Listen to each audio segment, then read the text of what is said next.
Pro INSS 22, falta pouco tempo, falta quase um pouco mais de um mês ainda. Redação, INSS, redação 22, redação oficial, definição e atributos, conteúdo teórico.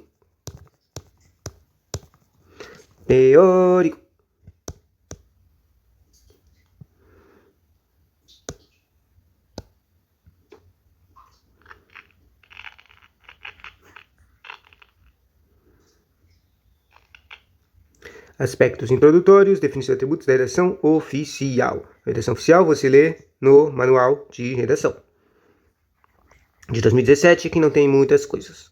MPI, a sigla é MPR alguma coisa. Antes de iniciar o curso, é necessário citar algumas importantes considerações. Todo o conteúdo explicado aqui é focado no manual de redação. Esse é o link. Daí deixa eu clicar aqui. O que aparece? Apareceu aqui, ó. Planalto, centro de estudos, E alguns normativos posteriores que afetaram em concursos em que há cobrança da redação oficial. Na grande maioria esmagadora das vezes, o MPR é cobrado. Assim, podemos dizer sem modéstia alguma que a redação, manual de redação é a bíblia para questões de redação oficial. Em alguns pequenos casos, há órgãos do Senado, Câmara de Deputados, que tem o próprio manual, em que pese haver muita similaridade nas regras do formalismo.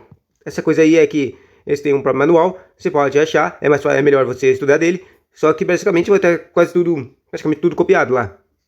Copiado, copia e cola do manual de redação.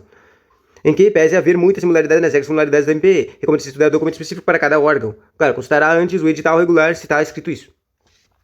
Em outro ponto a ser lembrado é que o curso se propõe um estudo esquematizado e focado, que mais é cobrado com cursos.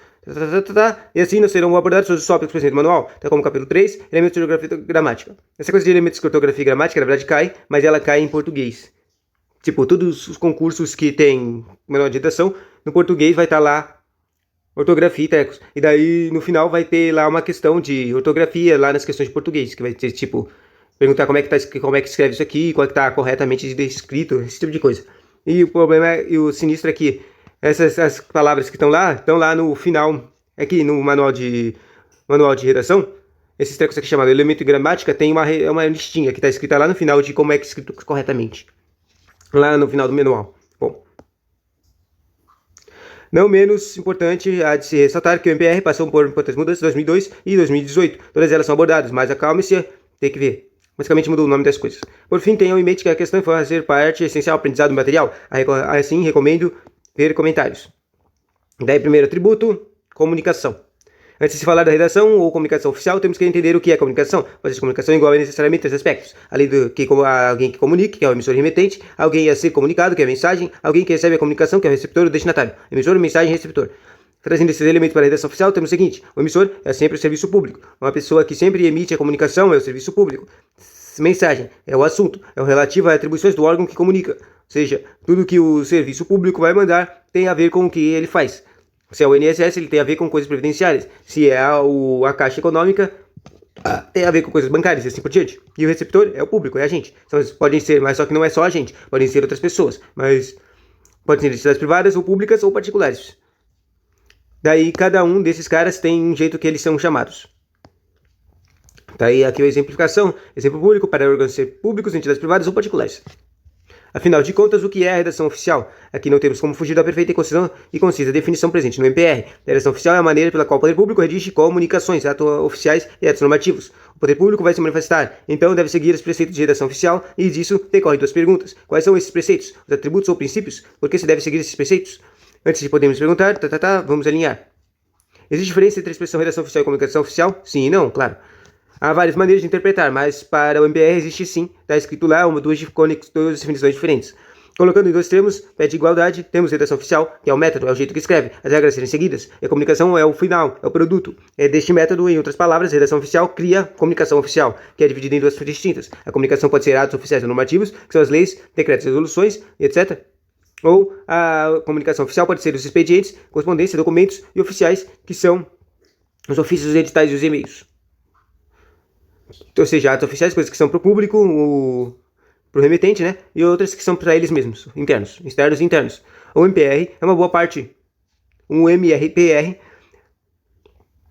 é uma boa parte deste entendimento, porém, com uma distinção. Explico. Como visto acima, a redação oficial é a maneira pela qual o poder público redige comunicações oficiais e atos normativos, ou seja, modo, forma e método. Porém, o MPR é uma comunicação somente de expedientes oficiais. Percebem que isso é explicitado. Em outras palavras, podemos dizer que a redação oficial é o gênero de comunicação e a comunicação oficial são as espécies, são os tipos de que tem do gênero, sendo a outra os atos normativos. Isso que nos interessa aqui. Algumas bancas, professores falam de comunicação, tratam dos manuais com termos de redação e comunicação, mas isso também ajuda na confusão. Mas se lembra, um é espécie e o outro é gênero. Daí, para simplificar, o exemplo que está escrito no manual de redação da Alesp. É todo ato normativo de toda comunicação do poder público.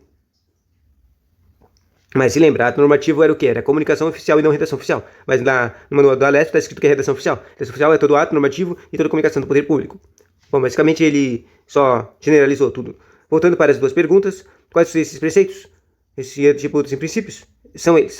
Os preceitos, atributos e princípios. Os princípios e atributos são a clareza e precisão, objetividade, concisão, coesão e coerência, pessoalidade, formalidade e padronização e os nomes padrino da língua. E é basicamente uma das coisas que mais caem na redação oficial. Eles perguntam uma coisa, eles mostram um exemplo de texto, eles perguntam qual é, o que está faltando aqui, qual é o princípio que não está sendo seguido, ou qual é o princípio que está sendo seguido, se é clareza, se é objetividade, concisão. Daí os mais fáceis, que tipo, quando é uma questão fácil, eles falam da impossibilidade, que é muito óbvio de falar, porque ele vai ter alguma gíria, alguma coisa assim, ou especificar alguma pessoa, ou especificar algum setor. Enquanto que quando é mais difícil, ele fala sobre clareza e precisão, em que você tem que ficar procurando alguma palavra que está tornando o texto estranho. Tipo, se você lê o texto, na primeira olhada, o texto está totalmente certo.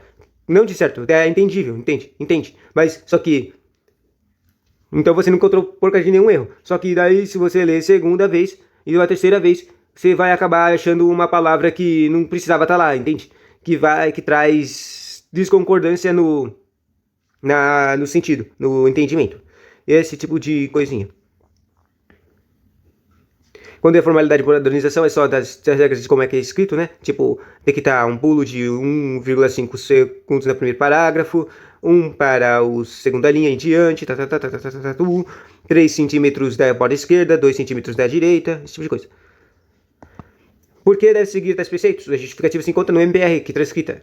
O que está lá no MPR? Fundamenta-se esses atributos na Constituição de 37, da legislação, o LIMP, universidade, personalidade, eficiência, moralidade, que fala, não, tá aqui, ó. Princípios de legalidade, impessoalidade, moralidade, publicidade e eficiência. E por que isso aqui é importante? Porque todos esses atributos aqui estão basicamente relacionados a algum desses princípios. Tipo, a eficiência tem a ver com clareza e objetividade. A impessoalidade tem a ver com impessoalidade, obviamente, e também com formalidade. E a publicidade tem a ver com o uso da norma padrão da língua, ou seja, que todo mundo entenda, e a concisão, que é escrever de um jeito que todo mundo entenda ainda mais. Bom, dá para relacionar aqui, esses aqui foram o que eu consegui relacionar na minha cabeça, mas talvez sejam errados. Bom, deve igualmente nortear a elaboração de dados de comunicações oficiais. Vamos indagar um pouco e facilmente entenderemos o que está escrito acima. Quanto à publicidade, faço as seguintes perguntas ao aluno. De que adianta ao publicar um ato de ser ninguém, ou poucas pessoas entenderam o que está escrito? Como se exige o cumprimento de determinado ato ou de seu objeto é incompreensível, por quem deve obedecê-lo? Porque quem deve obedecê-lo? Adicionado a isso, temos a impessoalidade, que aqui é no contexto de direito administrativo e não como atributo de redação oficial. O princípio determina que a finalidade da atuação da administração pública é o interesse público, ou seja, o ato administrativo não pode beneficiar interesses particulares do agente emissor ou de terceiros, mas sim sempre a coletividade. Concordam que se não tivermos métodos de forma para a confecção dos atos, métodos está claro, embaçado, estaremos colaborando para que uma parcela da população seja beneficiada e outra prejudicada. Olha, se a pessoa que emitiu o ato tiver liberdade para fazer de forma que bem entender fatalmente, teremos problemas. Exatamente por essas indagações, devemos seguir os preceitos de redação oficial. Seus atributos existem para que essas pessoas entender claramente o que é para fazer, o que a administração está fazendo e o que ela quer fazer com seus atos, e delimitar as escolhas equivocadas de pessoas, para que elas não façam besteira. Vamos agora passar para os detalhamentos. E esse é o conteúdo final dessa parte aqui. Uma cara vai indo de atributo em atributo, explicando o que cada um deles. Ponto de vista, para tratar tudo no ponto de vista da administração pública. Quem deve seguir as regras? Então, aparentemente seria toda a administração pública federal, ou seja, englobaria toda a estrutura do Poder Executivo, Legislativo e Judiciário, bem como o Ministério Público. Mas isso não é verdade. O correto é constar que esses órgãos ligados ao Executivo Federal, e mesmo assim como ressalvados, Fala isso porque o Senado Federal e a Câmara têm seus próprios manuais. Então, muitos atributos, tribunais também possuem seu próprio manual. E, pasmem, há até entidades integrantes do Executivo Federal que têm seu próprio manual, que é o tipo ANA, o Itamaraty e as universidades. Por outro lado, ninguém está impedido de usar um manual. Inclusive, por isso, o citado manual é comprado em provas de mais diferentes concursos, até de prefeituras e até de Senado. Fica atento ao conteúdo programático do edital. Atributos. No próximo ponto, sobre os atributos, né?